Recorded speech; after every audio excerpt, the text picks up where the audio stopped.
different because we are back in my kitchen.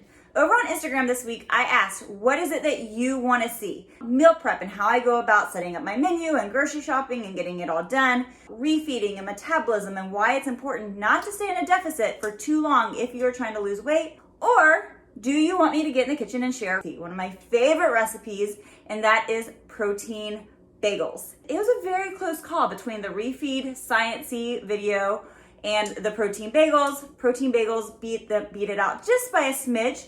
However, I figured I would show the protein bagel recipe, and then while those are cooking up, I'll talk a little bit about refeed so that we will cover two things in one video. First things first, let's talk about the ingredients that you need to make these awesome protein bagels. Seriously, these things fly out of my house, and it's taken some tweaking.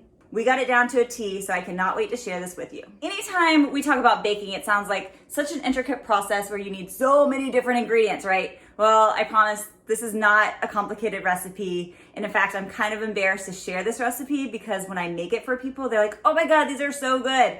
When it's a really simple beginner baker recipe that you should try. So what you're gonna need, 2 cups of flour. I like to use the Arnold wheat flour just because it bakes really well. There's no dyes or bleaches in it. You're gonna need 1 container, or what is this? 150 grams, 5.3 ounces of plain Greek yogurt. 1 egg. For the actual bagel dough itself, we're just gonna use the egg white. Salt, so I got my Himalayan salt. I put just a little bit more flour in a separate container just to help dust the surface and keep a little flour on my hands so the dough doesn't get super sticky and stick everywhere. Some warm water in my Chi Omega shot glass. Yes, I've had this since college. If you're a Chi Omega, woohoo! Baking powder, 1 teaspoon, about 1 teaspoon of this rapid instant yeast. This is just something that I keep in my house. It's kind of a staple, kind of like vanilla and cinnamon. It's always in my pantry. And I tend to put this in most items when I'm making bread. Even if it doesn't really call for it, I just think that it adds that really nice yeasty flavor. And fast acting is the way to go because I am not one of those people that likes to cook for 24 hours. I want to be able to enjoy my labor right away. And then the last thing that you need, and actually you don't even really need this, but it does help, is a silicone donut or bagel mold. I think I got that off of Amazon and I use it all the time. I'm actually surprised how frequently I use it. And then you're gonna wanna go ahead and preheat the oven at 375. So we're gonna take it up a little bit hotter than you normally would for baking, which is normally at 350, but it's gonna make it really nice and crunchy on the outside, but nice and soft and tender on the inside. First things first, add the 2 cups of flour. And then I'm also gonna take that lukewarm water and go ahead and pour about a tablespoon in with the instant yeast. And I'll show you why in just a second. I'm just gonna spin that around. And I have these little spoons that are like magic, just kind of get it unclumped up. And then from there, I am going to take my Chobani, stick the whole thing in.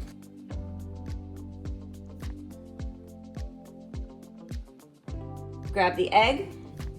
I'm just gonna put the egg white into the mix.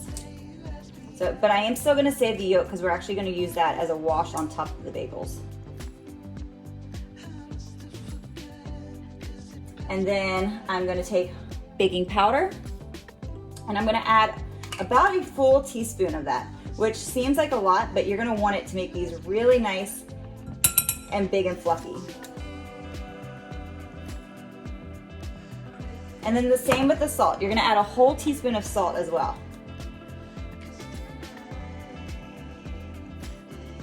And then this is instant yeast, so you'll be able to see pretty fast that it's working. Here's the secret.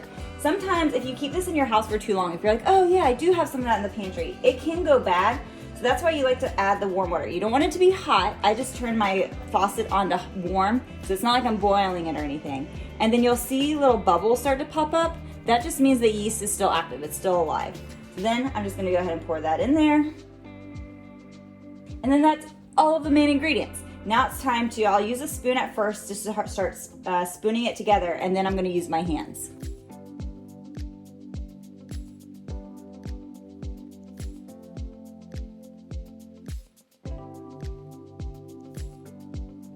I'm gonna put a little bit of flour on my hands.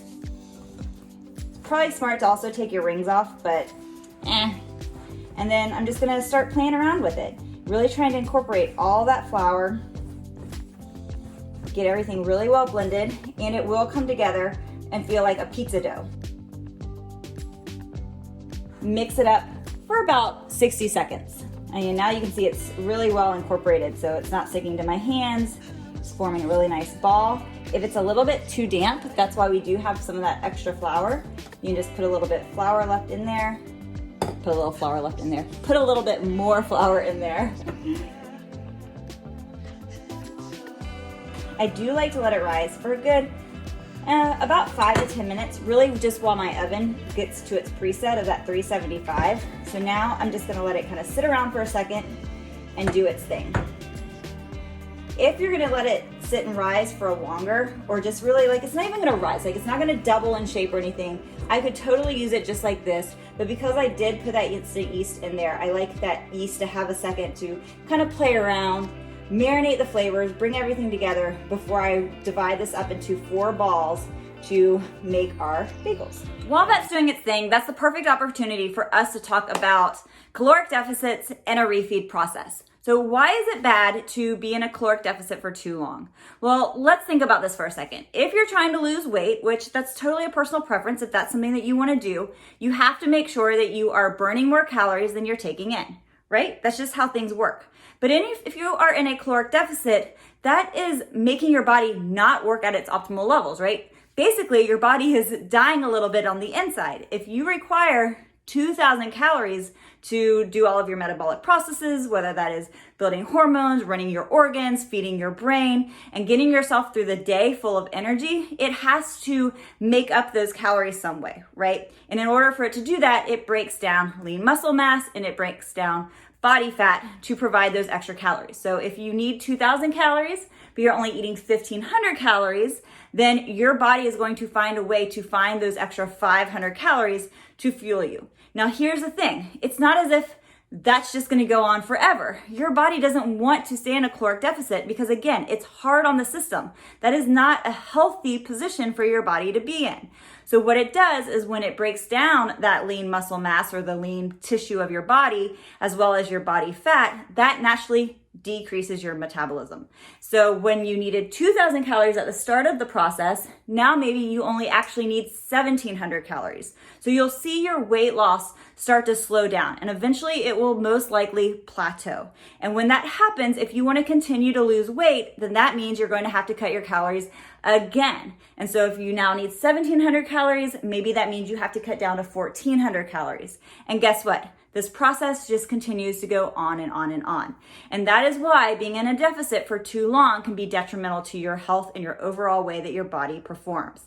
So then you would need to go into a refeed period, a period where you're slowly increasing your calories in order to boost your metabolism so that you tell your body, look, we are no longer in a period of starvation. Now I'm giving myself those extra calories. Let's boost up what I need in a day-to-day process. So instead of needing that 1,700 calories, you start eating 1,900 calories, maybe 2,000 calories again. And so now you're starting to slowly boost your metabolism and rise it back up so that when you go into another deficit, you don't have to keep on going down to the 1,400 and then the 1,200.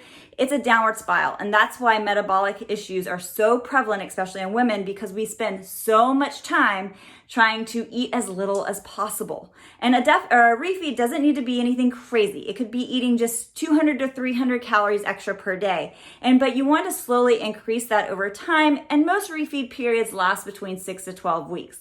And that's about the length of time that a deficit should last as well. For the most part, we should focus on trying to be in a metabolic maintenance stage for most of our life, and then trying to just go into those deficits and those refeed periods from time to time to reestablish that maintenance mode and make sure that we are in a healthy zone. Does that make sense? So hopefully that clears it up. So if you've been in a deficit for a long time and you're trying to lose weight, change that mindset for just a second and try to think about going into that refeed period. And so I can pretty much guarantee you that if you do that refeed after just a couple of weeks and then try to go back into a little mini cut, you'll start to see some really good results. All right, so let's get back to our bagels. Okie dokie, y'all. All right, so this actually did rise a little bit in that time period of us chit-chatting about refeeds and deficits. What I'm gonna do now is divide this up into 4 equal parts. I'm just gonna eyeball this.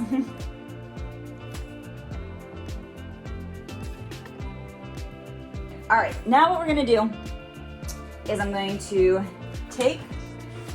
try to make some space in my little kitchen. Don't need this stuff anymore. Grab my pan, okay.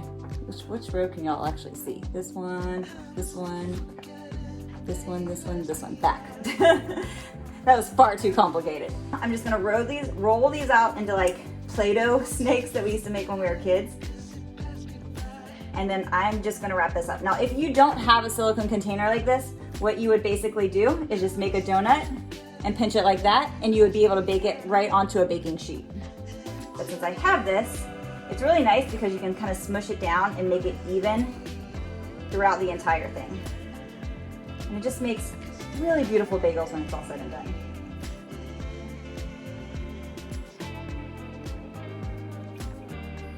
You'll see I just use my finger to kind of close off that seam.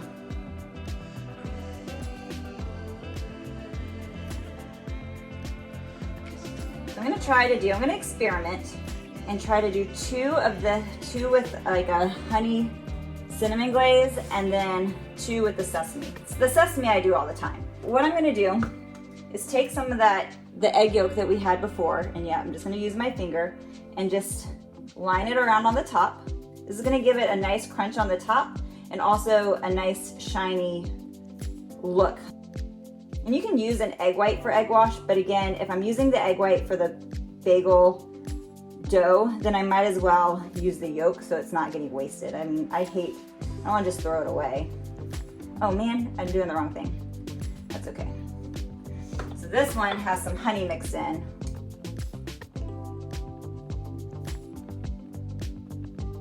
Okay, and then I have my ground cinnamon, and if you have cinnamon sugar, you can absolutely use that. I just don't have any in the house. And then sprinkle that on top of this one, and let's keep our fingers crossed this turns out, because my plan is to do a baked apple cheese sandwich with this, but we're gonna first experiment with this part. And then get my sesame seeds and top these guys, and be really generous. Like, I mean, don't just sprinkle it on, really toss them on there. Okay, now these guys are gonna go into the oven, 375 for about 18 to 22 minutes, depending on your oven and where you live, and then I will show you guys the finished product.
Oh my gosh, they smell so good.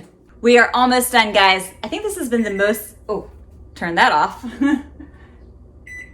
I think this has been one of the most in-depth YouTube videos I have done in a very long time. We have covered a lot, and now it is time to finish this off by piecing together that apple, cinnamon, cashew bagel sandwich.